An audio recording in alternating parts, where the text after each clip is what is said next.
It's the Brad and John Show. It is the Brad and John Show. Today's date is January 28th. It's a Tuesday.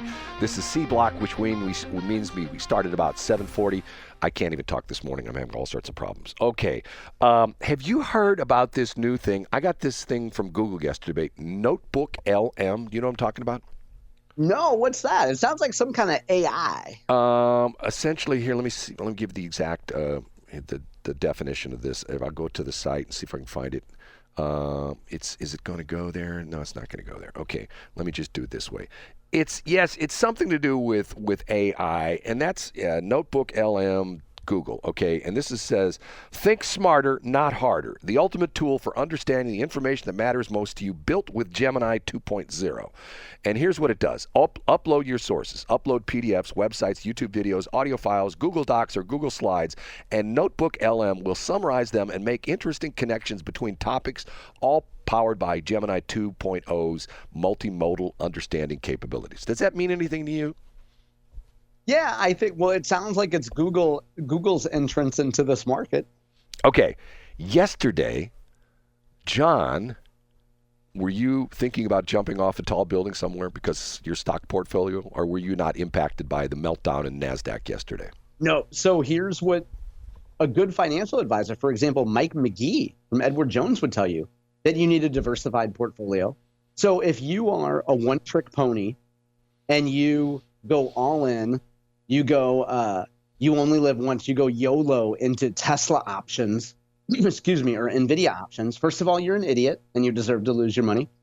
But also, if you don't have a hedged portfolio, you deserve to be separated from your money. Now, Brad, I'll point out that I'm long Qs, and I'm probably going to go a little bit longer this morning at the open. I might wait what Keith McCullough calls the kiddie pool, like the first 15 minutes of trading when all the idiots and mouth breathers and knuckle-draggers are saying, I heard a headline on Fox News that the technology was down today. I better sell my stock, idiots.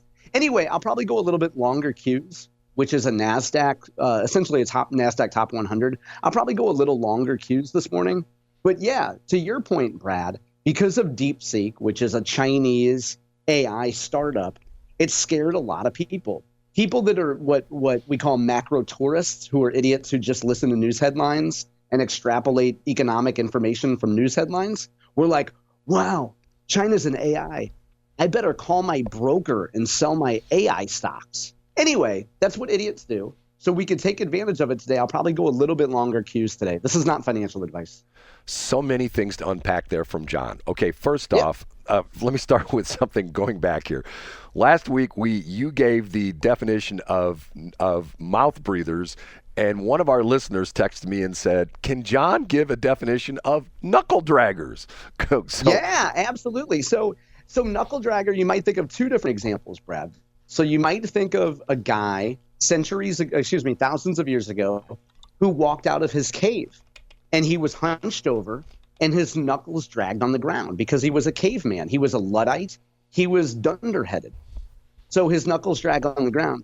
Now, in today's parlance, Brad, you've started a rigorous workout routine. So you're at the gym early in the morning. If you were to go a little bit later, you would see guys who always do chest and triceps on Monday, by the way. Yesterday was their chest and tricep day. And they do so many mirror muscles. You know, the muscles that you only see in the mirror. They don't work out their back. They work out their chest and their triceps, which causes overpronation of their arms. And in fact, they walk a little bit inward. They walk with their shoulders caved in. Those are also knuckle draggers too, Brad. And in general, I would describe knuckle draggers in this sense of people who heard about NVIDIA, the chip maker, 6 months ago, and decided it was a meme stock and put all their money into NVIDIA. So on a day like yesterday, when technology stocks have a correction, the knuckle draggers are about to jump off a building because they're not hedged and they don't know how to build a portfolio. So I walk sort of hunched over because of back injury. So am I a knuckle dragger? No, you're a knuckle dragger for other reasons, Brad, but not because you walked up. Okay.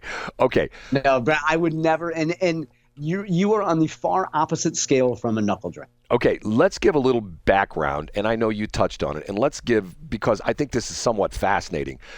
what's happened is this company, what is the Chinese company, was it DeepSeek? Is that the name of the company? Yeah, it's called DeepSeek. Yep. DeepSeek, and they are an AI company. Now, there's a couple of different interesting things here, and tell me if I'm on the right track or not. One of them is that they claim that up until recently, the AI companies that say, oh, it takes hundreds of millions of dollars to develop these AI algorithms, and it takes all these monstrous computers and these super quick chips that we get from NVIDIA. And the Chinese company comes along and say, we can do it for $5 million, and we're just buying off the shelf stuff. Isn't that essentially what happened with this DeepSeek thing?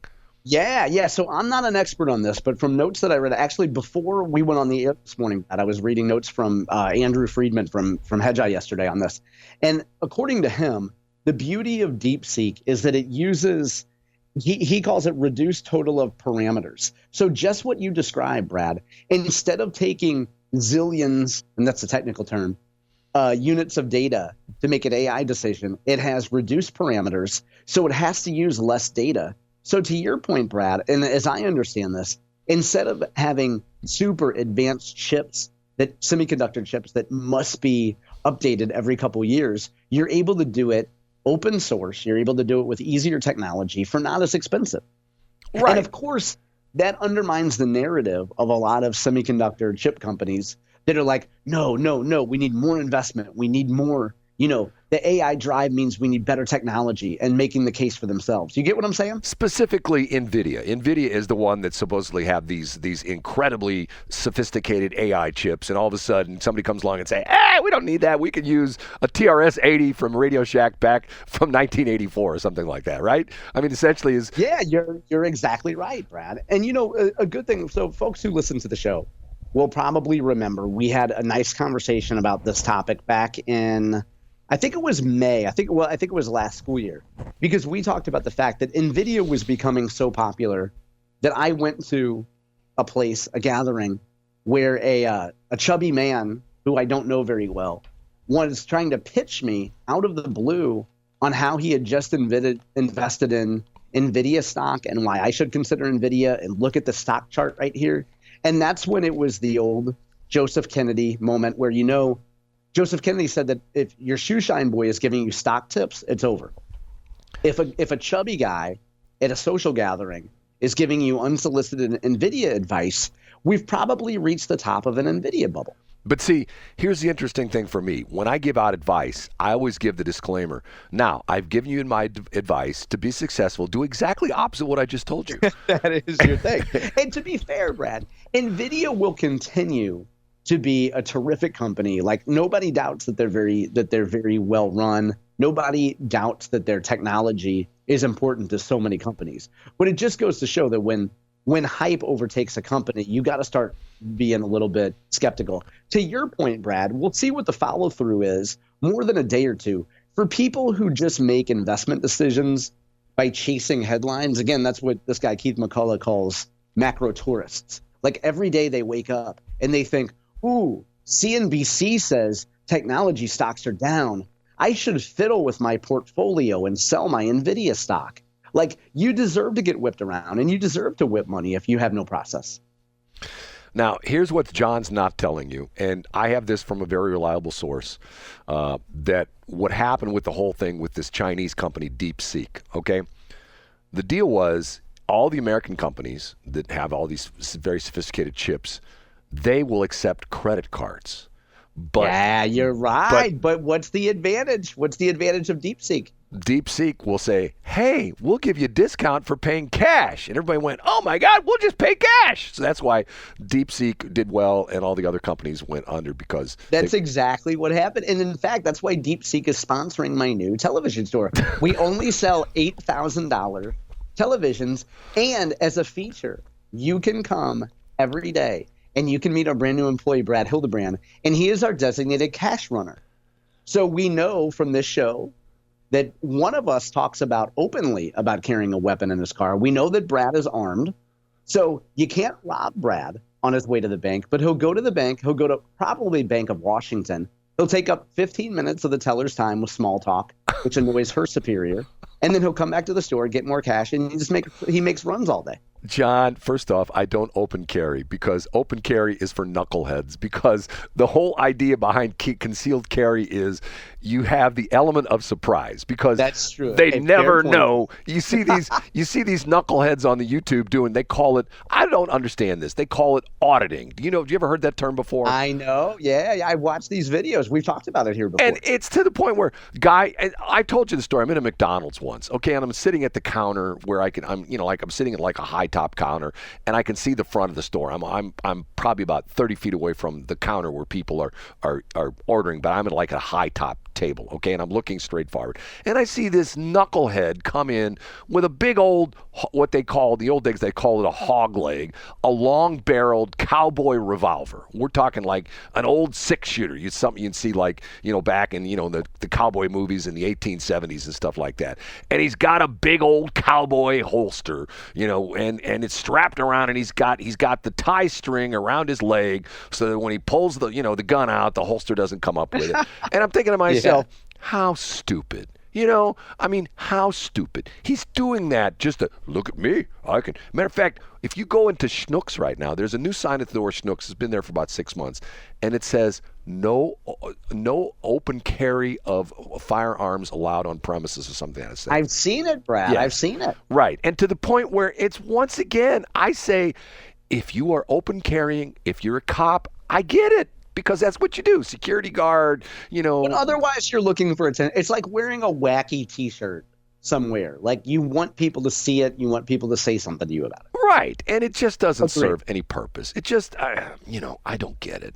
And to the point where you talk to responsible gun owners, and almost to a man and to a woman, they will essentially agree 100% what I'm saying, that the open carry thing is it's sort of like the guy you mentioned, the beach, the guy who goes to the gym all the time. It's sort of like the guy who wears, there's a company, I don't know if you've seen this, you've seen these ads on YouTube all the time. There's a company that makes T-shirts that are tailored instead of having like baggy sleeves. Oh, yeah, yeah. And, Was it Untucked? No, it's not Untucked. I can't remember the name of the T-shirt company. But they've got really creative ads. And there's a girl who's like, hey, guys, you want to impress that woman? And then, all of a sudden, like magically, they're in T-shirts. And then magically, they're in one of her T-shirts that she's selling. And they got the muscles bulging out. And it's the ads that say, like, this T-shirt is less dad and more daddy. In case you look that at is that the way. tagline, I think, of that company. I think that's a different company. It's a different company. But here's the thing, though. But when you talk about looking for attention, it's because I only take cash. My license plate, I don't know if you've seen this, Brad, but it's just a series of $6 signs. And I keep getting pulled over. And the cops are like, look, we're going to pull anybody over that's got, the same symbol or letter as their license plate. And in fact, they pulled me over one time. They said they had hundreds of unpaid tickets. And it turns out that cops would enter $, $, when they were too lazy to actually put in a license plate. So that made me think, who in their right mind would drive around with a car that's just got one letter or symbol as their license plate? That's John making fun of me again. That's what John does best. Me? He makes fun of me. I would pick a letter or a symbol that was important to me. Maybe a radio station that had, like, I don't know, a special place in my heart for decades. And that's what cash means to me, Brad. That's why I use the $. And that way, when somebody's meeting me in a parking lot, they're like, I think that's Brad. I think that's John. Let's look for the wacky license plate. Oh, yep, that's definitely John. John? But, because it's me, Brad, I don't have one on the front of my car because I'm a scofflaw. A story I've never told on our station truck, the crap truck, the KRAP truck. Yeah. I applied for those license plates to the state of Missouri, and they turned me down. Are you serious? No, I swear to God, because you've never applied for personalized plates before, right? Correct. Okay, there's a line, they've changed this some years ago. You have to explain what the plate means. There's hidden meanings with some things that people put. And the state's essentially saying, okay, why do you want this plate? Okay, so I'm the owner of this radio station. So I get a letter from the Department of Revenue. This is going back like 6 or 7 years. I'm sorry, we will not issue that plate. And I go, why not? And so I ended up having 3 or 4 phone calls with people from Jefferson City. And finally, after I said to them, if you want, I said, if this is approved by a governmental agency above you, will you issue the plate? And the guy says, yeah. I said, I'll send you a copy of my FCC radio station license. Yes, and I did. I love it, Brad. I send the copy. Here's my radio station license for KRAP. And guess what? They issued the plate. That's incredible, Brad. Hey, you know what? Now, sometimes you talk about Brad fought the law and the law won, but you fought. You know, they say you can't fight City Hall, but maybe you can fight Jefferson City. But you can't do it on the phone. You have to go there in person, John. That's how you do it. you because and that's why I would have given up. I would not have achieved what you achieved there, which is because I would have just said, "Well, I'm out of luck. I can't push this any further." But you know what the worst invention for customer service with any governmental agency is? The worst invention that if you go back in the old days of dealing with the government, it was great because when you called somebody, they answered the phone. Guess what the worst invention is? Voicemail. Okay? Yeah. I could tell you right now, and I could say, John, I'll bet you $1,000. I've got 10 people in my phone book who are government employees, some city, some county, some state, some federal. You give me, you go through my phone and you pick out 10 random people that are government officials. I'll call them. I almost guarantee you that nobody will answer the phone. It'll all be voicemail. There'll be nobody answer the phone. And there's the special ones that you call, like if you call Department of Revenue, that one's the worst. Hi, thanks for calling Missouri Department of Revenue. We've changed our prompts, so blah, blah, they go through the whole thing. And by the way, blah, blah, blah, blah, blah, blah. Now, if you're calling about a license plate for your 52 Renault, press 1. If you're calling about a title for your 64 Cadillac, press 2. And when they get up to if you're calling about the license plate that fell off your car, press 83. And you're going what in the world? Can't somebody just answer their damn phone and say, hey, I need to get my license plates renewed. I need to get the thing in the mail. What do I do? You know what I mean? Oh, sir, that's real easy. You can go online and blah, blah, blah, blah, blah, blah, blah. Call's done, right? You know what I'm saying? I think here's the thing. I think there should be a Chinese AI startup that should fix that for the Department of Revenue. John's going to say it's because of my age. And see, what I find interesting about it is John's a guy who pinches his pennies till Abe Lincoln screams, but yet if you are a business person, and once again, I give the example again, 2 guys, one guy with cash, one guy with a credit card. If the guy gives you $1,000 cash, you get $1,000 cash. But if the guy gives you a credit card, what's 3% of $1,000? 3% would be $30. $30. Okay, you get $970. So you're saying, it's worth $30, so I don't have to go to a bank, right? Yeah, you're absolutely right. By the way, speaking of voicemail, Brad, on my phone, I have 139 voicemails that I haven't listened to. John, you know what when I got my you know what's really funny? When I got my new phone, when you now put in when it comes up on somebody's caller ID if you haven't called them before, you know how it comes up with something like it'll show, something like that. Yeah. You know what mine says? What's that? Hey, it's me. Oh, does it really? Yes. And I called somebody a couple weeks ago and they called me back and they go, I didn't answer the phone because I thought it was a spoof. I looked at the phone and it said, hey, it's me. And I thought to myself, I don't know who that is.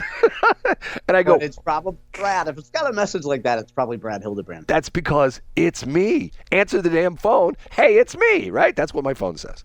Brad, I would love to stay in chat, but I got to make a bank run because it's 1982 and I carry cash. I'm going to Boatman's. I'll meet you at Boatman's, Brad. You know what? Do you think Tony Soprano would take credit cards? No. Absolutely he not. wants cash. But if Artie Bucco, if that hostess wasn't running the scam at Vesuvio, he could have got away with it, Brad. That little trollop. You're obviously a Soprano aficionado, right?